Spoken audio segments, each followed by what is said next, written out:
entertainment world could only brace for impact as Savage and Hogan battled, and when it was over, a common WrestleMania sight was seen. Hulk Hogan celebrating in the ring with the WWE Championship back in his possession. And as the 1980s gave way to the 90s, around the world there was a real sense of looking for the next big thing. The newest, the coolest, the fastest, the strongest, anything to show where the future was.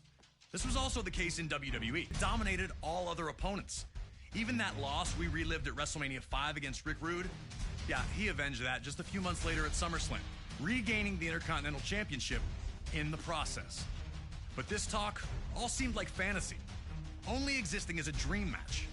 Hogan and Warrior weren't enemies, and for either of them to turn against the other would run against the strict codes of honor to which both men claimed to adhere. All of that changed in the 1990 Royal Rumble match.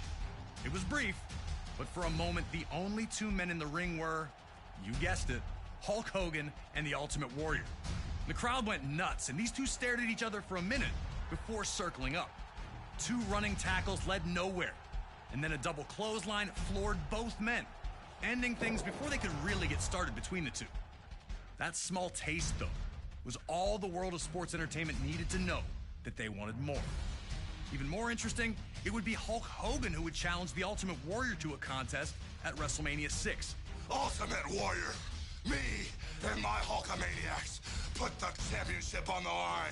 Hogan openly stated that he needed to know which power was truly the strongest in WWE, his or that of the Warrior. Adding to the stakes was the stipulation that both the WWE and Intercontinental Championships would be up for grabs, leaving the winner with supreme claim to lead WWE into the next decade. All right, now it's your turn to try and shock all the little Hulkamaniacs out there and try to beat Hogan at WrestleMania VI. Can you harness the power of the Ultimate Warrior? There's only one way to find out. All right, here we go. 4 minutes. Let's go. Put myself positive. There we go.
Like this wasn't something the WWE Universe was used to.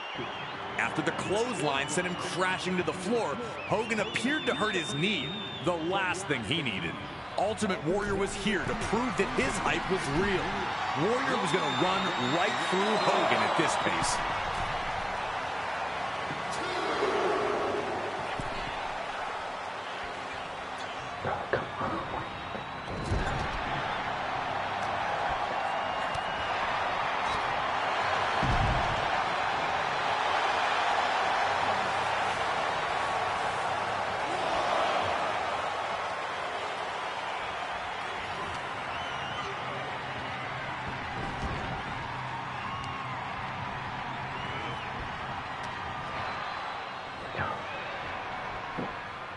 bit the dominant superstar, getting to his feet while Hogan stays down. The Hulkster was running out of magic. Could he find one more iconic comeback?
Hogan had been out-muscled by opponents before, but they were usually 7 feet tall or 400-plus pounds.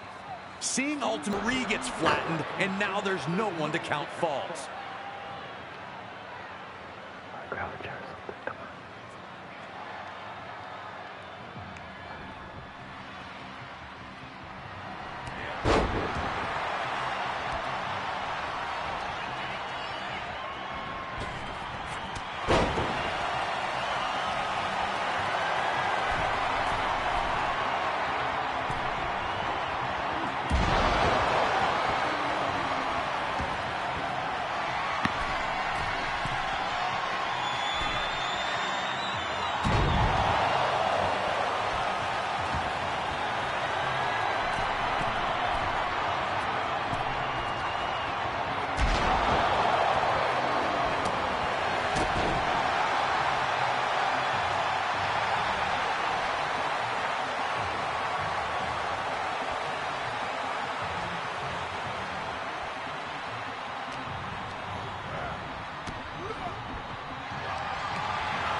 As Warrior lifted Hogan up, things were looking perilous for the Hulkster.